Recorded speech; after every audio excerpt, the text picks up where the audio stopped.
Selamat tengah hari, tuan-tuan dan puan-puan. Terutamanya sekali, saya ingin mengucapkan ribuan terima kasih kepada kalian kerana sudi menonton video saya dan sudi menyokong saya dalam channel ini. Saya amat bersyukur kerana dapat menyebarkan warisan Baba Nyonya kepada dunia. Bukan sahaja kepada rakyat Malaysia sekalian, tetapi juga kepada seluruh dunia.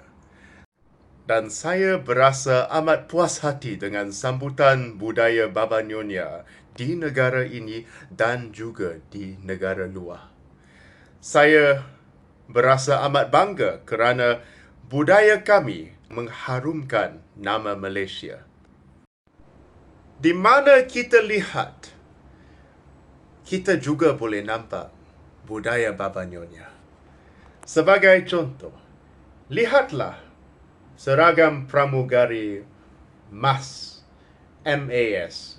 iaitu airline Malaysia yang amat terkenal.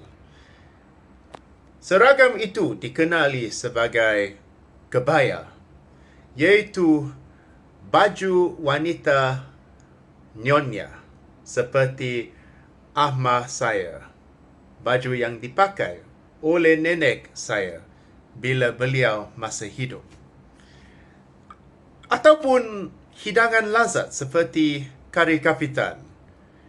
Pelbagai jenis hidangan seperti kari kapitan digelar sebagai masakan Malaysia ataupun masakan Singapura. Tetapi, ialah masakan daripada warisan Baba Nyonya juga.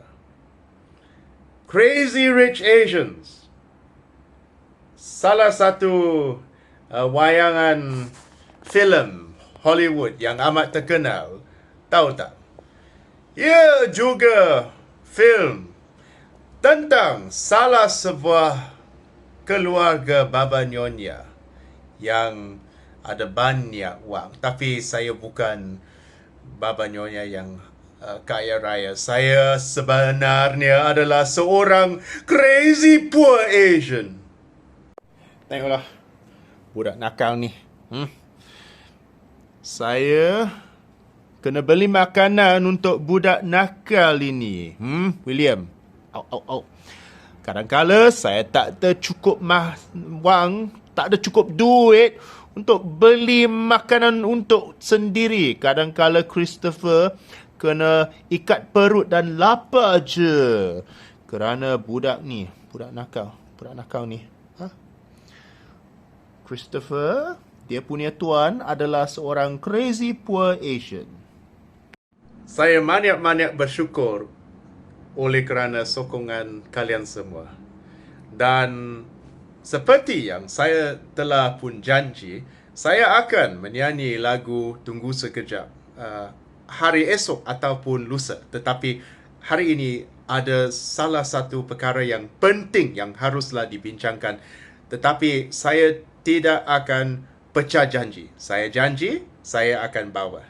Saya akan fulfill my promise. So, sekali lagi, saya ingin mengucapkan ribuan terima kasih kepada penyokong di negara Malaysia dan juga penyokong di luar negara. Now, saya sekarang sedang buat ucapan saya dalam bahasa Melayu kerana ini adalah tanda penghormatan kepada kawan-kawan Malaysia saya yang sudi menyokong saya dari masa kita bermula bila saya masih YouTuber yang kecil lagi. Tetapi saya juga banyak berterima kasih kepada penyokong daripada luar negara juga, daripada pelbagai jenis negara seperti UK, Australia, USA, negara China dan juga di Asia Tenggara dan Afrika. So, terima kasih semua untuk sokongan kalian. Dan saya tahu ada banyak orang di Malaysia yang mahu saya berbahasa Malaysia, mahu saya berbicara dalam bahasa Malaysia bila saya merakam video saya. Tapi walaupun saya amat menyayangi bahasa ini, sebenarnya saya kena buat subtitles untuk orang luar. So ini sangat maafan, tahu, sangat menyusahkan, dan saya amat malas untuk buat subtitles dalam setiap video. So the reason I use English is not because I want to be snobbish. Ia bukan kerana saya mahu hidung tinggi dan berpandang rendah terhadap orang Malaysia. Bukan. Tetapi saya, sebenarnya ini masalah saya. Saya terlalu malas nak buat subtitle. So, okay, macam ini. Supporter penyokong Malaysia, jika kalian semua mahu dengar saya berbahasa Melayu, kalian boleh pergi ke thread saya. Saya akan buat beberapa video dalam bahasa Melayu dalam threads, kerana penyokong thread saya adalah hampir semua adalah orang Malaysia. So tetapi YouTube hampir semua penyokong sekarang adalah dari negara asing, dan bahasa Inggeris adalah bahasa yang terluas sekali. So kita boleh sampai, message saya boleh sampai kepada pelbagai orang di dunia dengan bahasa Inggeris. Tetapi bahasa Malaysia memang adalah bahasa yang amat cantik dan bahasa yang indah. Tetapi dengan bahasa Inggeris, saya boleh sampai lebih orang dalam channel ini. Dan saya terlalu malas nak buat subtitles. Tapi kadang-kadang saya akan guna bahasa Melayu kerana saya tak pernah lupa penyokong Malaysia saya. So, terima kasih atas sokongan semua. Salam sejahtera dan enjoy the video.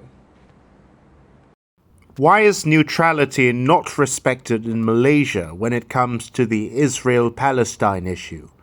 I've noticed a recurring pattern in Malaysia where the Muslim community often expects non-Muslims to publicly support Palestine and condemn Israel. While many do so out of genuine empathy, others may have different views or prefer to remain neutral, and that should be okay. Now, I'm sure you've seen a couple of these centrist accounts of people who say things like, I'd rather not get involved in Israel and Palestine. I'd rather stay neutral and just mind my own business. Don't force me to take a side. And, on the surface it seems reasonable, because these people are not rabid, foaming in the mouth Zionists who are screeching for dead Palestinian children.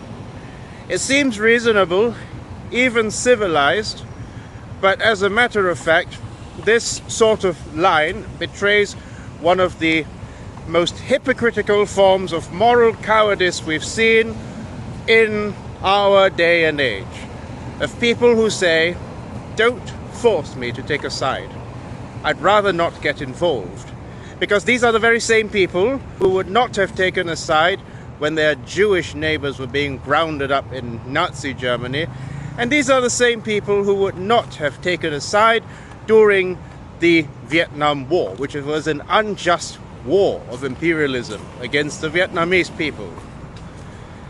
When you say, I don't want to take a side, what you're really saying is, I still want to be well liked. I still want to operate in society as a well-liked person, but I don't want to expose my true political beliefs, because that would make me disliked. And I want to be popular, I want to be liked, but I don't want to actually tell you what I really think. Let me give you an analogy which I think will resonate.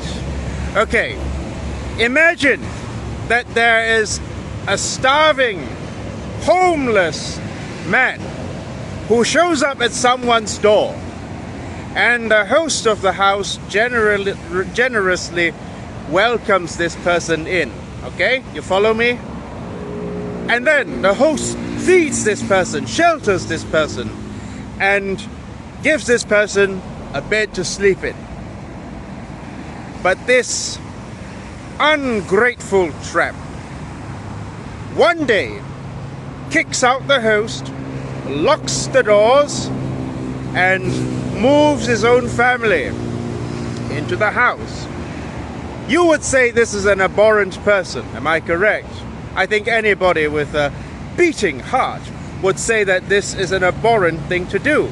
No one with a conscience, indeed, would say that I would rather stay neutral because I don't know the actual situation and I'd rather not judge. Clearly, this is not a situation of moral grays. It is a black and white situation, okay? So, if anybody were to say, oh, you know, what happened to the host of the house was terrible, but I don't want to judge the guy who kicked him out and changed the locks and moved his family in and beat him up when he tried to move back in. No, I want to stay neutral because I don't want to judge the other guy. He might be a nice guy. You would be called morally depraved, wouldn't you? And that's exactly what happened to the people of Palestine when they opened their doors to the Jewish refugees coming from Europe, fleeing pogroms and death camps. These people, many of them were decent, innocent people who were trying to escape from persecution. That's fair. However, a great number of these people were hardened and traumatized, and they brought baggage with them to Palestine. And so, when the Second World War had concluded, and basically the European powers were trying to figure out what to do about the so-called Jewish question, well, you had the anti-Semites of the world like Churchill, who didn't like Jews and wanted them as far away from Europe as possible in order to counter the Bolshevik curse. Yeah, because Churchill actually thought that Bolshevism was a Jewish phenomenon. Yeah, that's why you often see communists lumped with Jews, right? They were trying to figure out what to do with these Jews, so they said, well, send them to Palestine, yeah. And with the backing of the imperialists, who also wanted satellites in the Middle East to serve as basically their attack dogs, the state of Israel was created. And Jewish families who had been sheltered by Palestinian families before that ended up evicting their own hosts. You can call me anti-Semitic if you like. I don't really care because it's not a Jewish thing. Yeah, when I say Jewish families evicted the Palestinians who had sheltered them, this was a historical fact. Many Palestinians were expelled in what came to be known as the Nakba, the great expulsion of the Palestinian people from their homeland. And it is a nightmare that has plagued them for well over 7 decades. Yes, even today there are Palestinians whose homes are occupied by the descendants of the settlers who ousted them, who might even have been sheltered by them, like Bella Hadid's ancestor sheltered a Jewish family. But in the end they were told to pack up and leave because they were creating a Jewish state, right? So, when you say, I would rather be neutral in this situation, do you know what it's like? It's like hearing a man saying, I'd rather be neutral in a situation when a homeless man evicts a man out of his house because, you know, the man has got no home to live in. It's the house is a land for a people, for people without a land, right? Well, this never would have happened in the first place if Europe had embraced their Jewish population. But rather than embracing the Jews, Europe decided to pass the bill forward to the Palestinian people and make them foot the bill for their ancestors' sins. I'm not talking about you if you're a European person per se, but I'm saying that the sins of Hitler and Churchill's ancestors at least, are being paid by the Palestinian people. So when I see these pro-Israel German liberals who say, never again, never again, you know what I see? I see a man who is cut from the same cloth as his Nazi grandfather. Because you are the sort of person who basically would be dehumanizing Jewish people 70 to 80 years ago.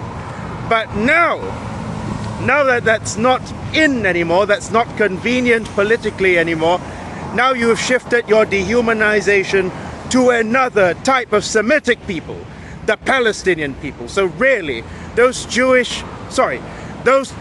liberals would have been proud Nazis 70 to 80 years ago. Yes, if you're a German liberal who dehumanizes Palestinian people and believes that Palestinian people are subhuman, congratulations. You would have said the same about Jews 70 to 80 years ago, because that was basically the dominant narrative. And yes, if you are you know, like Arnold Schwarzenegger saying that, no, I must be pro-Israel because my father was a Nazi. Well, Arnold, you're no different from your daddy either. Your father was a Nazi and so are you, okay? People like Arnold Schwarzenegger, yeah, I know he's Austrian, just like Mustache Man. They would have been proud Nazis in the past. Churchill himself was an anti-Semite, as was Lord Balfour. But the Palestinian people have become sort of like the scapegoat for Europe. And if you're a Zionist, if you believe in Israel as the only safe space for Jewish people, well, I can't say I blame you, because that is how you've been conditioned, right? You have been conditioned to believe that because the anti-Semites who want you as far away from Europe as possible would like you to believe that. And they're still persecuting you, basically. The least safe place in the world to be a Jewish person right now is probably Israel. And it's not because Palestinians inherently hate Jewish people, but rather because, well, you know, they didn't choose the fact that their oppressors happened to be Jewish, right? And look, there are some people who say like, oh my goodness, how could people who are descendants of Holocaust survivors, whose ancestors faced brutal pogroms in Europe, how could they do this to the Palestinians? Well, I'm telling you today, right now, that suffering doesn't make you virtuous. Suffering does not necessarily make you a virtuous person. Unprocessed pain becomes poison. Yes. It's kind of like how, you know, many of the most brutal slave masters in America were indeed brutalized in the past. They were themselves indentured servants who were Scottish or Irish, who were not considered equal to the English, yeah? The Liberians, the founders of this country called Liberia, many of them had been slaves back in America, but when they were grafted onto Liberia, it wasn't called Liberia back then, they were grafted. They brought along the same kind of brutality of the slave master. So when we see a scene of an Israeli soldier torturing a Palestinian youth, what we're seeing is basically unprocessed trauma that has turned pain into poison.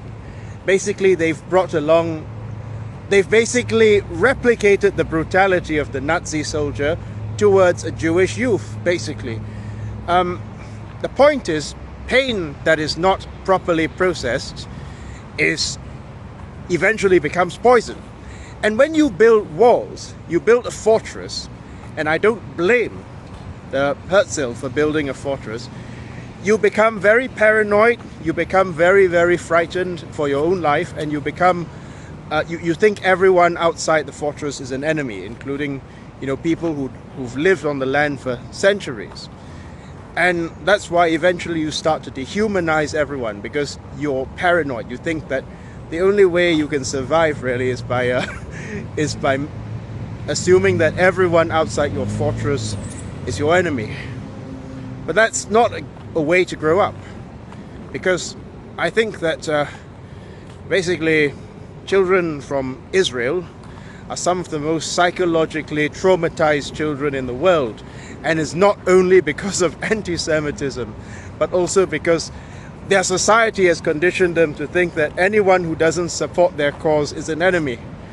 And basically, this is the reason why we in Malaysia cannot have diplomatic relations with Israel, because fundamentally it is antithetical to our moral decency to have diplomatic relations with a genocidal ethno-state, basically. We're not perfect. We are far from perfect. But, we are not inherently anti-Semitic. If people are anti-Semitic right now, it's because, politicians have basically lumped in Jew with Zionist for political reasons. And frankly, when the Zionists keep claiming to speak for all Jews, it really blurs the line between Zionists and Jew, frankly.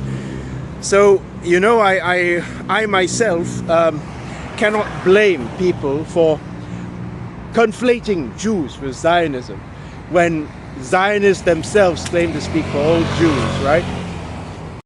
But back to you cowards, you war criminal apologists, you imperialists, you Israel supporters who hide behind the label neutral. Let's get back to you people. I have a lot more contempt for you people than I do for an actual honest Zionist who tells me straightforwardly in his face that he does not see Palestinians as human, and he regards, any enemy of Zionism as his personal enemy. I have a lot more respect for him because he's not hiding. I have a lot more respect for the actual Zionists than I do for the slippery, slimy cowards who hide behind the "I'm neutral" sort of title. Because that tells me that you don't have the backbone to actually stand for your repulsive beliefs. You don't have the backbone to defend war crimes openly.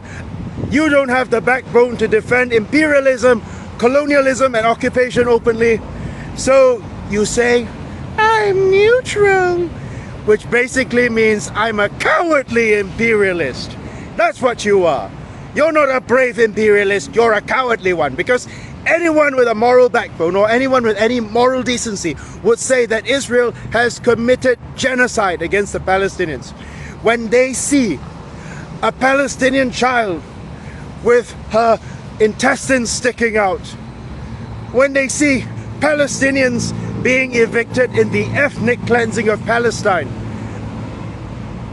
no normal person or no person with a moral conscience would say, "I'm neutral."